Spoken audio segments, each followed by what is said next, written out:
let's take a listen to Chet Wolf. This is what it looks like when you have an open border policy, when you don't enforce the law, when you have record number of illegal apprehensions every single month. They have nowhere else to put these individuals. They have broken the system. They have chosen to do this. This is an intentional strategy that the administration is pursuing. All right, so illegal immigrants being flown from the border areas to other states, including New York and up and down the East Coast. Remember, we've been asking about these flights for a long time. I know somebody dropped the boat somewhere.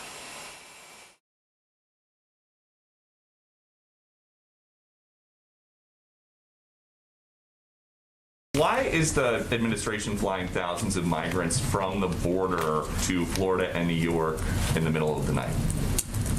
Well, I'm not sure that it's in the middle of the night, but let me tell you what's happening here. 2:13 It is our a.m., 4:29 a.m. Well, very early in the morning. Here we are pre-dawn. talking about early flights, earlier than you might like to take a flight. It is our legal responsibility to safely care for unaccompanied children until they can be swiftly unified with a parent or a vetted sponsor, and that's something we take seriously. We have a right obligation to do that and to deliver on that. Okay. So let's bring in our panel. Molly Hemingway, editor-in-chief of The Federalist, a new title. Harold Ford Jr., former Tennessee congressman, CEO of Empowerment Inclusion Capital, and Mara Liasson, national political correspondent of National Public Radio.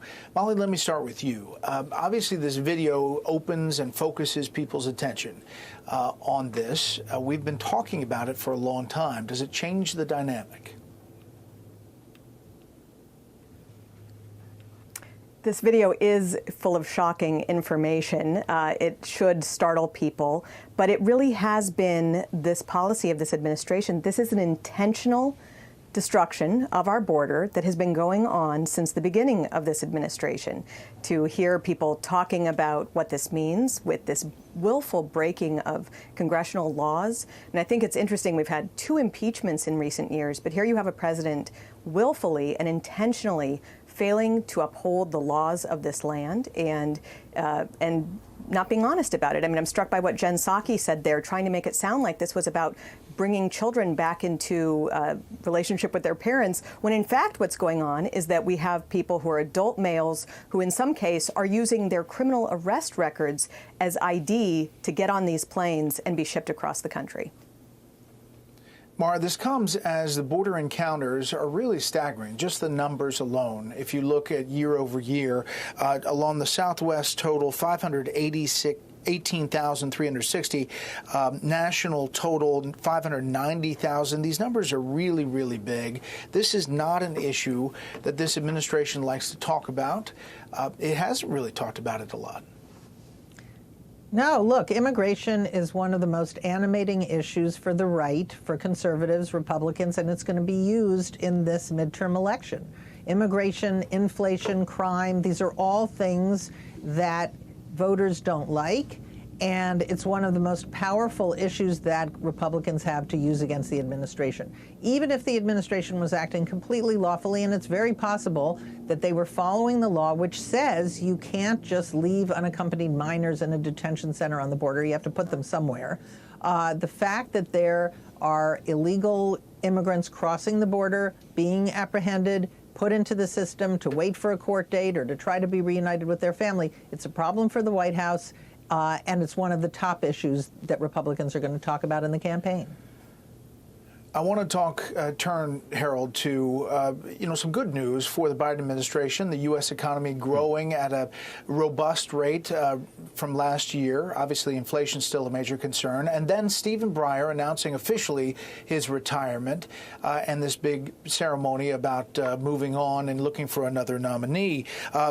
This is the Wall Street Journal, though. As a candidate, Mr. Biden pledged to select the next justice first and foremost on race and sex. Mr. Biden is now going to create one of the more jarring and incongruous moments in the history of the Supreme Court. This fall, in the Harvard and University of North Carolina cases, the justices will hear arguments that the use of race in admissions is unlawful discrimination.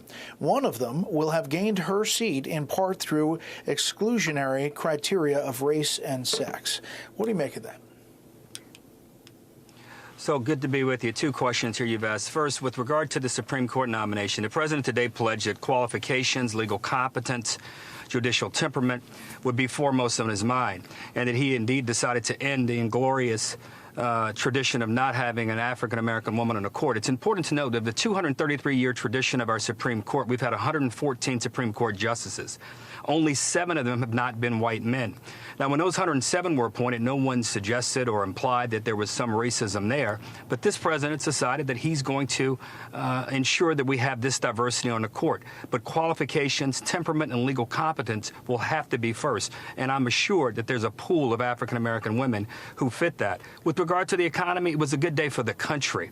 The fact that President Trump and President Biden decided to act to help everyday Americans, Main Street Americans, battle through COVID to ensure that workers in restaurants and communities and businesses, big and small, could stay intact is a good thing. The president now has his hands full as we head into this year, the first quarter, second half of the first quarter, as we head into the second and third quarters, trying to figure out how you unclog supply chains, how you ensure we continue to invest in cities like Columbus, Ohio, to build things here in America and to keep our economy humming.